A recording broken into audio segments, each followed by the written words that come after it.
All right, 5:15, as we do every Tuesday, we welcome in our good friend Lloyd Vance for Vance's View as we take a in-depth look around the NFL with 1 week in the books. And I hope your bets were prosperous, Lloyd. How are you, my friend? They weren't bad. Home teams went 8-8. So, there's a lot of parity out there, and there were some surprises. No bigger surprise, though, than Green Bay, how they just played awful. Oh, well, you know what? Let's get into that. So you had Winston out there, a.k.a. Crab Lakes, just slinging it, right? 5 touchdowns, no picks. I am shocked at how bad Green Bay played. Now, here's my theory. Don't laugh. This is the Aaron Rodgers Saboteur tour.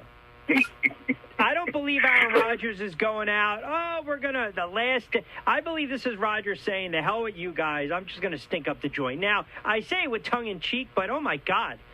I mean, seriously, he looked horrible out there. When you see Aaron Rodgers throw a pick, let alone 2 in a game?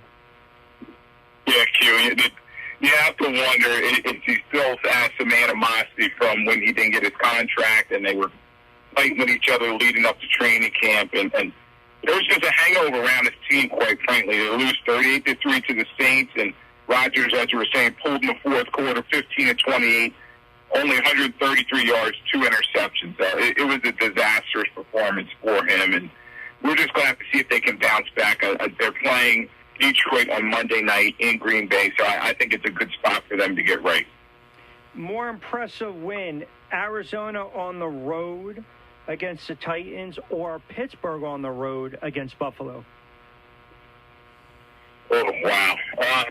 I'll go with Arizona. I mean, they just look electric out there, and maybe we're overrating the Tennessee Titans, but Tennessee Titans are at home, and Arizona comes in there as a dome team, and they just blew the doors off them offensively and defensively.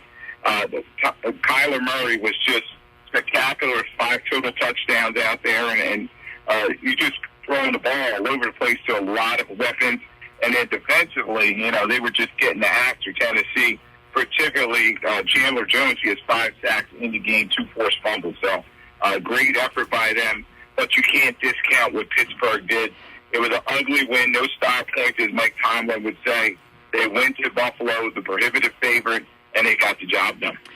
One alarming stat from the Tennessee game, and I've waxed poetic going into the season regarding Derrick Henry, 17 carries, 58 yards. I mean, look, is that more in line to Arizona's defense, or it just might take a game or two for Henry to start getting on track? Well, it may take a game or two for him to get on track, and then that offensive line, as I was saying, they have to do a better job now. They're going to have a tough assignment going up to Seattle this week, and it doesn't get easier for them. The NFC West may be the best division in football. None of the teams lost this week, and Arizona is trying to make a statement, so we'll see if they can be the breakout team that we thought they'd be last year. But right now, with guys like Budda Baker flying around and making a lot of tackles, and Isaiah Simmons, they look like a very strong team after week 1. Yeah, and Wilson looked comfortable, too, for Seattle with the 4-touchdown performance. Now, again, the offensive line gave it 3 sacks. Wentz looked okay. They couldn't run the ball for anything. Indianapolis, Seattle had over 140 on the ground. I want to get to Thursday night's game, too. I thought Dak Prescott really looked comfortable. Dallas, even though they lost that game, I mean, they couldn't stop a nosebleed with that defense and that secondary. Brady's still Brady. It's amazing what he's doing. But I thought Dak really looked good. If you're a Cowboys fan, you lose the game, but it's all about losing the battle and winning the war. You got to be real impressed with how well Prescott played. The only concern I would have, Lloyd, is that you got a quarterback that had to go back there and sling it 58 times. I mean, they could not run the ball against that Tampa front. Yes, and that's where, Vita Vea and those guys up front for Tampa did a nice job. But it was a great game. It was a back-and-forth game, and you weren't sure who was going to win the game. Dak, as you're saying, 42 of 58, 403 yards and 3 touchdowns, only 1 interception. But Ezekiel Elliott was kind of a non-factor in this game. So you have to wonder, was it the Bucs or is it the offensive line that was missing Zach Martin at the guard position? Martin's going to be back, so that should help them coming up. But Tampa looks like a very strong team, defending Super Bowl champions, have all their starters back. I know they lost one of their corners to a bad elbow injury. But offensively, they have so many weapons. And then defensively, their linebackers were just incredible. Both guys had over 10 tackles in the game. Yeah, great point of Vita Vea. I mean, this guy didn't even record a tackle, and yet he was so disruptive, right? I mean, getting that pressure up the gut, off the edge. I mean, he was really disruptive. How about Carolina? You know, I think I tweeted out they can be a sneaky good sleeper team, and I actually, you know, played Sam Darnold as comeback player of the year. I thought he was going to have fun hooking up with Robbie Anderson. We saw Christian McCaffrey, again, have a ridiculous game, 21 on the ground, 21 carries, 98 yards, caught 9 or 10 balls for close to 90 yards, close to 200 all-purpose yards. I thought they would manhandle the Jets a little more, but I really like that offense there in Carolina. That's a balanced attack. Yeah, this is a scary team. They put a lot of work into the offensive line this all season, and you could see that Darnold was real comfortable back there.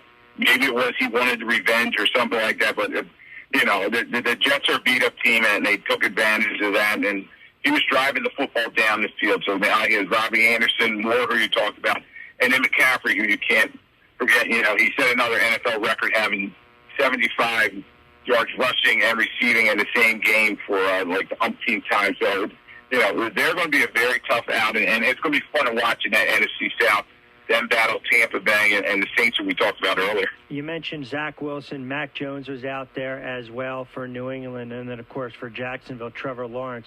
I suspect Lawrence is going to have to sling the ball a lot this year. I kind of made the joke with Johnny Mack saying if they start to get blown out against Denver, Urban Meyer is probably going to resign at halftime. I mean, that offensive line has this kid running around. I mentioned those three quarterbacks. Out of the three, who were you most impressed with?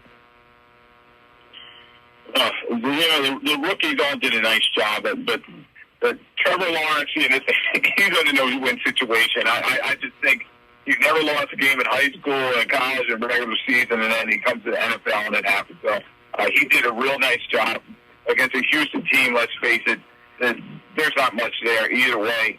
So he did a nice job. I'll say it was him. Mac Jones, he was just kind of ride along in that game, and they're clones of each other. You have the New England Patriots, who are very similar to the Dolphins, and the Dolphins are a tough physical team. They're going to run the football, look for turnovers, and then the quarterback is going to be efficient. So that was a good, strong win for the Dolphins going up to Foxborough.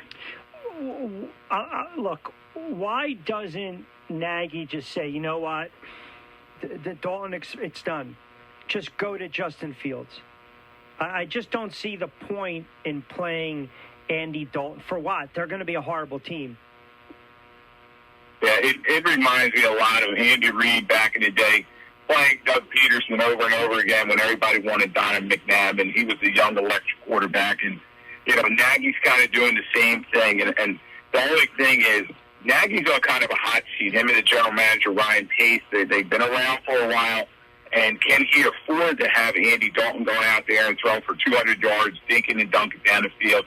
You saw when Fields came in for those couple plays, particularly rushing for that touchdown. You know, he was just electric. And he got a team going that really does not have much going for them. They lose a lot of their linemen in the game, particularly Jason Peters going out once again at age 39. And so why not put the rookie out there and give him his opportunity? That's a pretty good point you bring up. I mean, obviously, Dalton more accomplished than Peterson was. And I remember I covered that game in Giant Stadium. Peterson was benched. They were 0-3 at the time, 0-3 or 0-4 when they played the Giants. And that's when he went to McNabb in the second half. And I believe the following week, they actually went back to Doug. And then they eventually went to McNabb. But that's an interesting point you bring up. Yeah, I think at this case, I mean, you're not going to get much at all from Andy Dalton. You know, another quarterback that's kind of been much maligned is, well, if you think about it, Lamar Jackson, right, former MVP, we crush all these other quarterbacks for fumbling, but yet Lamar Jackson fumbles 3 times last night, and then you saw Carr. That would have been a devastating loss, a bad loss for the Raiders. I know it was a wild game back and forth, and I give him credit for coming back and ultimately winning it. I think he needed that game. I really think with the fans back out there in Vegas, that's a gut check win for the Raiders. But what's your thoughts on Jackson and his fumbling issues, and then how Carr performed late last night? Yeah, Q, and for all intents and purposes, you thought that game was over. The way that, the Ravens defense was flying around there with Patrick Queen and Humphrey shutting the guys down on the back end. And then the Raiders, as you were saying, kept fighting, and then they get those timely turnovers and took advantage of it to tie the game and then win in overtime. So it was a good win for the Raiders, as you're saying, much needed because, let's face it, they did not have a lot of spark in this game. They weren't running the ball with authority with Jacobs, and then this receiver group just looks kind of average to me. Ruggs is not getting open, and Waller got targeted so many times, and then he ends up with about 10 catches, but he was targeted like 19, 20 times. So they have a lot of work to do with the Raiders, so they were happy to get a win. They're going to Pittsburgh, so that's going to be a very tough spot for them. And then the Ravens, it doesn't get any easier for them. They host Patrick Mahomes and the Chiefs. Mm-hmm. Yeah, and once again, right, the Browns kind of gave them everything they can handle. I'll tell you, though, Mahomes, we always talk about his athleticism and scrambling and moving around. Man, he was getting rid of that ball fast, man, in the pocket. I mean, he really looked sharp the other day. And what was a little bizarre to me was during the week, I guess they were saying that Beckham was, what is it now, questionable, probable, and Beckham didn't even go for Cleveland. I'm wondering if he still feels he's not 100% healthy, and you would think he would have been out there. Yeah, I was just talking to somebody in Cleveland about this. He hasn't even really been practicing, so I don't know if they were trying to play the chess game with him, try to put it in the Chiefs' mind that he might play in the game, but it may be a little bit before Odell gets back out there. That knee injury was pretty bad, and they have a lot of weapons on that team. Landry had a rushing touchdown in the game, and let's face it, Baker just made some bad decisions, particularly at the end of the game, that kind of cost them. But they were able to hang in the game, but the Chiefs just showed their pedigree, and it's going to be interesting to see if they can keep it rolling against the Ravens. 5:30 on a Tuesday edition of BYP. Rich Quinones here. We'll take up to 6. Lloyd Vance joining us as he does every Tuesday during the football season. Vance's view. Before we start to look ahead to week 2, game ball, and then Lackey. Who do you got? The game ball had to go to Chandler Jones. I know there were a lot of great performances, but 5 sacks, 6 tackles in the game, 2 forced fumbles, and he just set the tone for Tennessee. I mean, the Cardinals against Tennessee, and they were just dominant, so you had to give the game ball to him. But Lackey goes to Aaron Rodgers. He'll collect it with a whole Packers team. That was the worst deficit of his career, so he's never lost that bad. He scored the least amount of points of any team in the NFL, losing 38-3, and we talked about his numbers earlier in the 2 interceptions. He gets pulled in the game, so hopefully he'll figure it out. I know right away he said just relax, but you can't relax after a performance like that. Yeah, it was crazy. You said your bold prediction was Love was going to actually finish the year. Rodgers was going to, and then boom, it's half of football. Thursday night, you got a tale of 2 teams that both kind of stunk up the joint. I have Washington going to the Super Bowl. That's what I tweeted out. I got to stand by it against Cleveland, and Cleveland winning it all. Full disclosure. I tweeted out. It's public. I can't take it back. I don't delete nonsense. So they lose Fitzpatrick. Now they got to go to Heineke/Coors Light. You got the Giants, who once again showed you that. I don't get it, Lloyd. In a league where every team is capable of scoring 25 to 30, with all these quote-unquote weapons, the offensive line still stinks. Saquon doesn't look right. Daniel Jones makes a great play, and then all of a sudden he follows up with another costly fumble, down 17-7. That defense scares the bejeebuses out of me because they could not get Denver off the field at all. So now you got Washington, you got the Giants meeting on Thursday night. Washington's laying 3.5. I think people are going to lean towards the Giants in this one because Jones has played particularly well in his career against Washington. But, man, both these teams really did not impress, especially the Giants on Sunday. You're right, Q, and somebody's got to win it. So that should be the slogan of this game. And it's going to be interesting. The Giants are 1-10 in their last 11 games, so maybe they can pull it together. But as we're talking about the weapons on this team, and they just can't get out of their own way with that offensive line. So they're going to have to clean things up. And going against Chase Young, who did not get a sack in Week 1 against the Chargers, who did a very nice job against them, that's a scary proposition. So I'm going to have to lean towards Washington in this one. I know Heineke is unproven. Everybody's kind of talking about how he played well in the losing effort against the Bucs in the playoffs. So we'll see what this young guy can do. Hopefully he'll lean on Gibson and those great receivers that they have. So I'll go with Washington in a very close win. I think I understand it's a 17-game schedule, but if you're the Giants, you know, you have to you game plan a little differently. I get it. I think you probably preferred Fitzpatrick back there because he's prone to throw a couple of picks here and there. But, man, you know, you have to get Saquon Barkley out in space. I don't get it, man. Some of the play calling and then defensively giving up, can't get a team off the field on third down. Man, if the Giants lose Thursday, that's a long week that they have to stew. And I'll go on the record right now saying they'll start the season 0-5, 0-6. Wow. And Gettleman, the general manager, will definitely be on a hot seat. He's been the architect of this team. Joe Judge only in year 2, but, you know, he may be feeling some of the heat as well. You know, they're one of the cornerstone franchises of the NFL, and if they start 0-2 and it goes to 0-5, that's not going to be a good thing. No, it's not. One of the other games that kind of piques my interest, well, a couple of them, the Rams going on the road against Indianapolis. Rams are laying 4. You know, my gut just tells me the Rams go on the road and absolutely smoke the Colts. I just have this – that offense, man, it's just – we talked about Stafford, right? And everyone's saying, don't fall in love with him as MVP. Look, they put up 34 against a bad Bears team. They're going to be tested the next 2 to 3 weeks. But they would love to start off 2-0 because you got Tampa, the Cardinals, and Seattle looming. But I love the Rams in this spot on the road. Yeah, prohibitive big road favorite, and you have to think that way because Stafford, I may have to owe him an apology, all the bad stuff I was saying about him. He just looked very comfortable for the Rams, and you talk about all those weapons, particularly Jefferson, able to get down the field, already has a very good relationship with Cooper Kupp, and just picking defenses apart. So, you know, they have a pretty good defense there in Indianapolis, and they're going to have to lead on it in this one, get some pressure on Stafford, because if he's clean back there, he's going to pick them apart. So right now, I would think that the Rams are going to go into Indy and be able to win this one.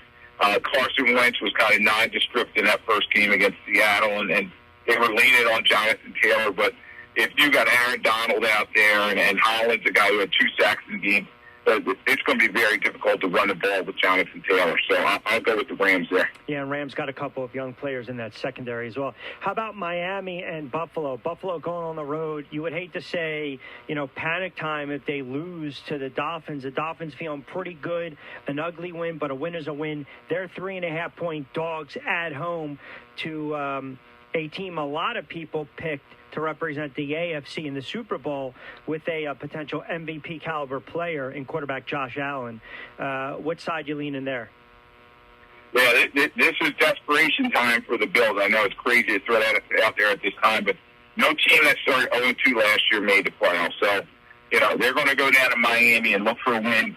Miami, as I was saying earlier, no style points. Tua is just efficient, and I know they get forward back, and maybe they're going to try to throw the football a little bit more, but that may be a dangerous proposition against Trey White and the rest of those guys in the Bills defense. So the Bills are going to come in there angry. I expect Josh Allen to play very well in this game.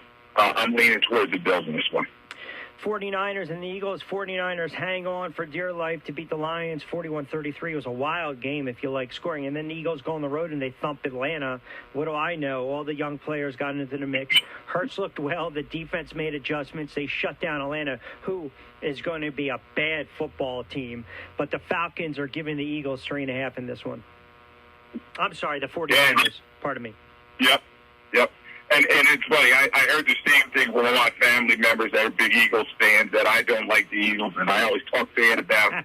And they went out there, and they went out there, and they you know, they did the job. They took care of a very bad team and put up some big points.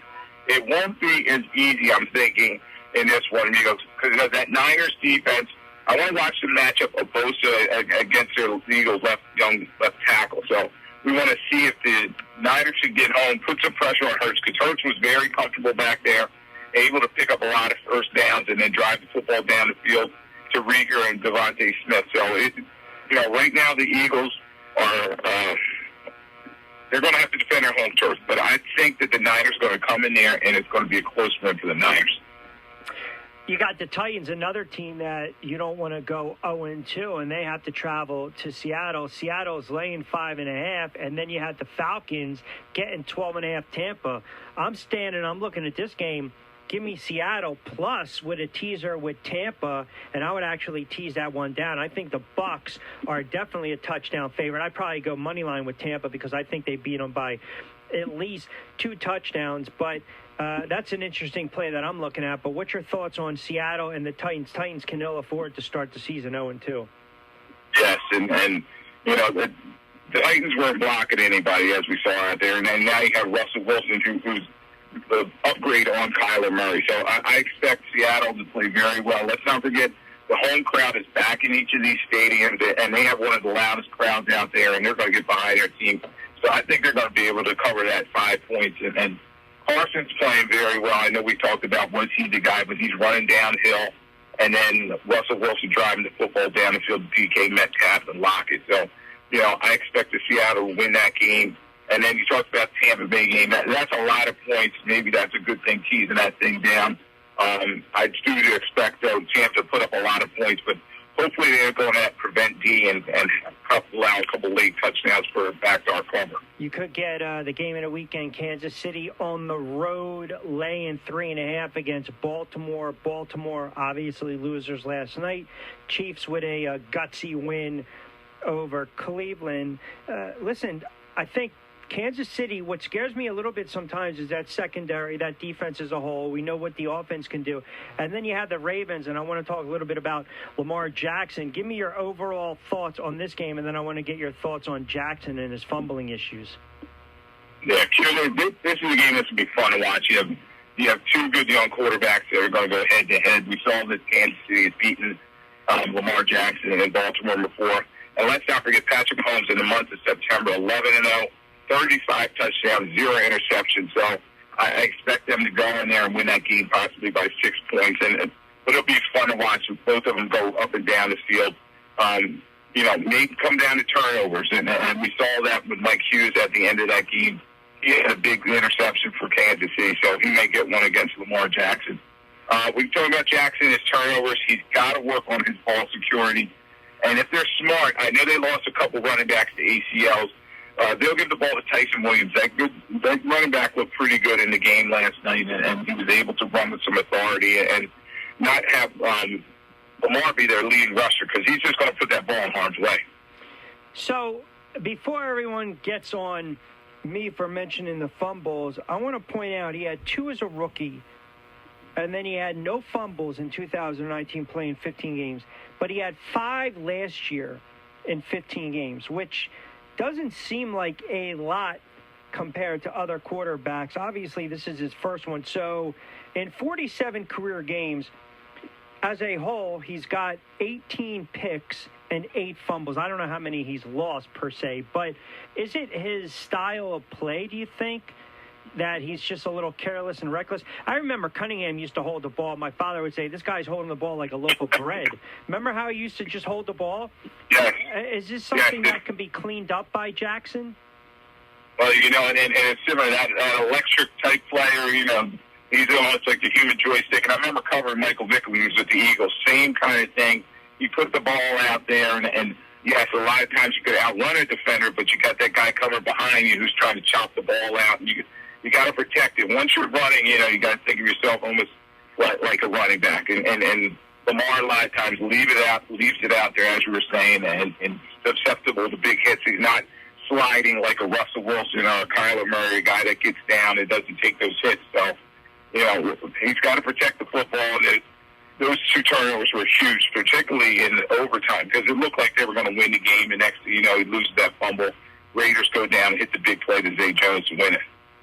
Yeah, I think another interesting game, Saints and the Panthers. Saints are laying 3.5. I mean, the Panthers get by the Jets. The Saints put up a lot of points against the aforementioned Packers, who we'll see on Monday night. That line's crazy. Green Bay loses by 35, and they're 11-point dog. I'm sorry, 11-point favorite against the Lions, which tells you I believe the Lions are going to be historically bad, but that's for another day. How about your thoughts on the Saints and the Panthers? Yeah, this is going to be an old-fashioned shootout in the NFC South, and these two teams both want to prove that they're contenders, and particularly the Saints. That they went on the road, and let's not forget they have to go on the road again because of all the stuff from the hurricane down in New Orleans. So they want to win for their fans. But when I look at that Carolina defense, they're able to get after some people and make some plays. And then you have to wonder, is Jameis for real? He did not throw any interceptions, 5 touchdowns, was very comfortable in the pocket, but did not have to throw the football too much down the field. So I think it's going to be a shootout. But I'll go with the home team there, Carolina. I think that Matt Rule's building something there. Do you think Urban Meyer resigns during the season? I know I'm saying it in tongue-in-cheek, but it just, with the news of what's transpired right now with USC, there's a bunch of potential coaching vacancies and candidates that would make sense for UFC. Meyer, and I have to give credit to one of the interns, Meyer, never hangs around at a place long enough, right? I mean, think about this. In the NFL, at least you want to last 3, 4, 5, 6 years. And they're going to struggle Jacksonville. I mean, how flaky would that be of this guy? 0-5, he decides I'm stepping down for health reasons. Yeah, the owner there, Shad Khan, would lose his mind because, he gave him all that money, and he said, you're the guy, gave him the keys to the kingdom and allowed him to redo that roster. But in watching Jacksonville against Houston, who's probably going to be another one of the bad teams out there, Meyer just looked lost. And the NFL is very hard, as we were talking about earlier in the preview, and a lot of these college coaches just don't get it, that, you have to put the work in, you have to build your roster, and it's just not about recruiting and putting the best kids out there. So, hopefully that won't happen, but I still remember the whole Bobby Petrino mess down in Atlanta when he left notes in the players' lockers, and then he went back to college. So, hopefully Meyer gets a win here and there, and he's got the young quarterback in Trevor Lawrence and some other pieces there to work with. But sometimes I connect the dots, right? So USC gets rid of their head coach. 6, 7, 8 years was horrible. You have Meyer, who has been linked to USC for a bunch of years. Everyone knows Southern California is a recruiting hotbed, right? USC needs that name and a guy that can recruit like Meyer. I mean, my goodness, it would almost paint that picture again of why some of these college coaches cannot last in the NFL. There's a couple exceptions to the rule, but it's not a coincidence, right? I mean, is it a coincidence that USC decides to move on from their head coach a day after Urban Meyer in his NFL debut gets waxed? Yeah, it's an apple that's out there for him to look at, and stranger things have happened in sports, but if he does that, that'll be taken as a step back, and he'll never be welcome in NFL circles again. We still remember Nick Saban. A lot of people talk about him leaving the Dolphins and going limping back to college. So it'll just be another case where they say, look, these college coaches can't get it done in the NFL. It's just unreal. I mean, it is. I just pulled up. So as far as, his coaching career, he was 1 year with Bowling Green, 1 year with Utah, 5 years with Florida, 6 years with Ohio State, and right now 1 game and a cup of coffee with Jacksonville. I don't know, man. Some of these guys that have won, national championships, all-time great, they don't want these losses on their resume, and I get it. It's all about the money when you go to the pros. I totally understand that. It's like the old adage with Jay Wright, right? He's a god with Villanova. He's a 2-time national champion head coach. He doesn't need to go anywhere, prove himself in the pros. Some of these college guys think that they can handle these grown men. And, man, I have a feeling this is going to ugly. And the thing is, I'm a huge Trevor Lawrence fan. I want to see this kid do well, but I don't know. I don't know Urban Meyer makes it 17 games. I really don't. Yeah, right now he looked ill prepared after week 1. Hopefully he cleans it up. And you said the key thing, You have to be able to motivate grown men. This is not like college kids that you can intimidate and drive them. These guys have to believe in you and want to follow you. So, I'm already hearing some of the guys in the locker room are rolling their eyes at his rah-rah stuff and just not buying in. So, hopefully he can turn it around. This is a big game against Denver, a team, Denver that really wants a W as well because they want to prove that they're back in the mix in a very tough AFC West. And Teddy Bridgewater did a nice job for them, and they were able to run the football as well. So it's a tough assignment for Jacksonville this week. Yeah, they're 6.5 dogs to the 1-0 Denver Broncos, led by, forget about Teddy Checkdown, Teddy Scramble. He was all over the place against my Giants. All right, pal, great stuff as always. I hope your bets are prosperous. I saw the little man playing linebacker. Looks a little thin. Got to bulk him up a little bit. He looks a little shredded, man. I thought he was going to have the build of his old man. Yeah, we're going to give him a sandwich. He likes hitting people, so he's an undersized linebacker who's doing a nice job. My Oxford Hornets. Let's see if we can get a W this week. Nice. Well, best of luck with that. We'll talk next Tuesday. Always a pleasure, pal. All right, thanks for having me on. All right, you got it. Our guy, Lloyd Vance. Good stuff, 546.